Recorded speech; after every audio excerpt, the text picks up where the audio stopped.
একবার এক ব্যক্তি হযরত আলী রাদিয়াল্লাহু আনহুর কাছে এসে জিজ্ঞেস করলেন, ইয়া আলী, আমি যে মানুষটিকে সবচেয়ে বেশি ভালোবাসি বা যার উপর আমার অনেক বিশ্বাস রয়েছে, সেই মানুষটি আমাকে ধোঁকা দেয়, কষ্ট দেয়। আপনি আমাকে এমন কিছু বলুন যাতে আমি বুঝতে পারি কোন নির্দিষ্ট ব্যক্তি ভবিষ্যতে আমার সাথে বিশ্বস্ত থাকবে কিনা, যাতে আমি আর কষ্ট না পাই। তখন হযরত আলী রাদিয়াল্লাহু আনহু বললেন, তুমি যদি জানতে চাও কোন ব্যক্তি তোমার সাথে বিশ্বস্ত কিনা, তাহলে 3 বার পড়বে, ইয়া আলিমু, ইয়া রহমানু, ইয়া রাহিমু। তারপর সেই ব্যক্তির চোখের দিকে তাকাবে। যদি সে অস্থির হয়ে পড়ে এবং তোমার চোখের দিকে তাকিয়ে থাকতে না পারে, চোখ সরিয়ে নেয়, তাহলে বুঝে নিও ভবিষ্যতে সে তোমাকে ধোঁকা দিতে পারে। আর যদি সে স্বাভাবিকভাবে তোমার সাথে কথা বলতে থাকে, তাহলে বুঝবে সে তোমার প্রতি বিশ্বস্ত থাকবে।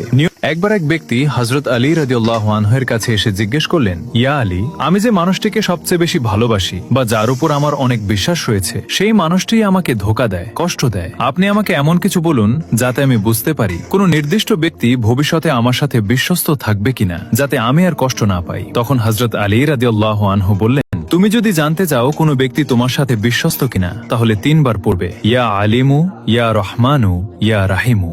তারপর সেই ব্যক্তির চোখের দিকে তাকাবে। যদি সে অস্থির হয়ে পড়ে এবং তোমার চোখের দিকে তাকিয়ে থাকতে না পারে, চোখ সরিয়ে নেয়, তাহলে বুঝে নিও ভবিষ্যতে সে তোমাকে ধোঁকা দিতে পারে। আর যদি সে স্বাভাবিকভাবে তোমার সাথে কথা বলতে থাকে, তাহলে বুঝবে সে তোমার প্রতি বিশ্বস্ত থাকবে।